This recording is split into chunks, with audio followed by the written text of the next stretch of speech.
सोचिए जरा, जिस इंसान के कंधे पर रोता हुआ परिवार खड़ा हो, जो थाने के बाहर इंसाफ की मांग कर रहा हो, असल में वही इस कहानी का सबसे बड़ा गुनाहगार निकले, और वो भी अपने ही खून का। बलिया से आई ये खबर सिर्फ एक वारदात नहीं है, ये रिश्तों के टूटने, सोच के जहर और इंसानियत के सवालों की कहानी है। उत्तर प्रदेश के बलिया जिले से सहतवार थाना क्षेत्र से एक ऐसा मामला सामने आया है जिसने पूरे इलाके को झकझोर कर रख दिया है। यहाँ 10 साल का मासूम अभिषेक प्रजापति अचानक लापता हो गया। परिवार परेशान, गांव में खोजबीन, और हैरानी की बात यह कि खोजने वालों में उसका चाचा गणेश प्रजापति सबसे आगे था। 31 जनवरी की शाम सरयू नदी में एक बच्चे का शव मिलने की सूचना मिली। पुलिस मौके पर पहुंची, शिनाख्त हुई और पता चला ये शव अभिषेक का है। पोस्टमार्टम रिपोर्ट ने साफ कर दिया कि मौत किसी हादसे से नहीं बल्कि सिर में गंभीर चोट की वजह से हुई थी। यहीं से जांच ने एक नया मोड़ ले लिया।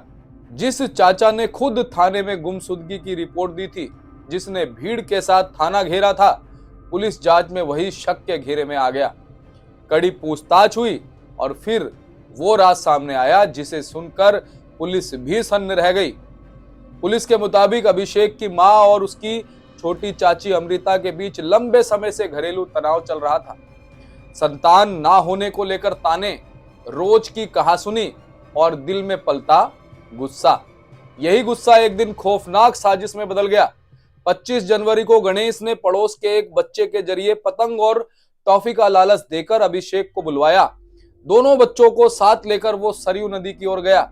नदी से कुछ दूरी पहले एक बच्चे को रोक दिया और अभिषेक को अकेले आगे ले गया।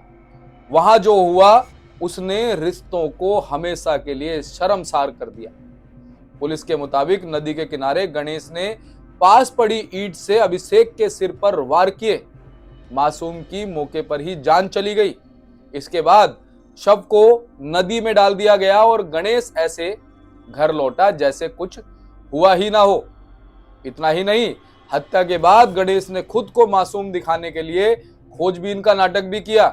थाने में शिकायत, भीड़ के साथ प्रदर्शन और हर किसी को गुमराह करने की पूरी कोशिश, लेकिन सच ज्यादा दिन छुपा नहीं रह सका। एएसपी दिनेश कुमार शुक्ल के मुताबिक पूरी साजिश पहले से रची गई थी। पुलिस ने चाचा गणेश और उसकी पत्नी अमृता दोनों को गिरफ्तार कर लिया है। आरोपियों की निशानदेही पर घटना में इस्तेमाल की गई ईंट भी बरामद कर ली गई है। अभिषेक के पिता चंदन प्रजापति का कहना है, मेरा एक ही बेटा था, अब सब कुछ खत्म हो गया। गांव में गुस्सा भी है, सन्नाटा भी और हर आंख नम भी है।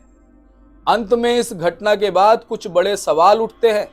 क्या घरेलू ताने किसी को इस हद तक अंधा कर सकते हैं? क्या रिश्तों में बढ़ती कड़वाहट समाज के लिए खतरा बनती जा रही है?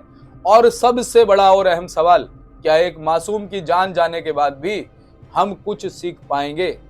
ये मामला सिर्फ कानून का नहीं, ये सोच, संस्कार और रिश्तों की जिम्मेदारी का मामला है। क्योंकि जब घर के अंदर इंसानियत हार जाती है तो कानून को सिर्फ लाशें ही मिलती हैं। धन्यवाद।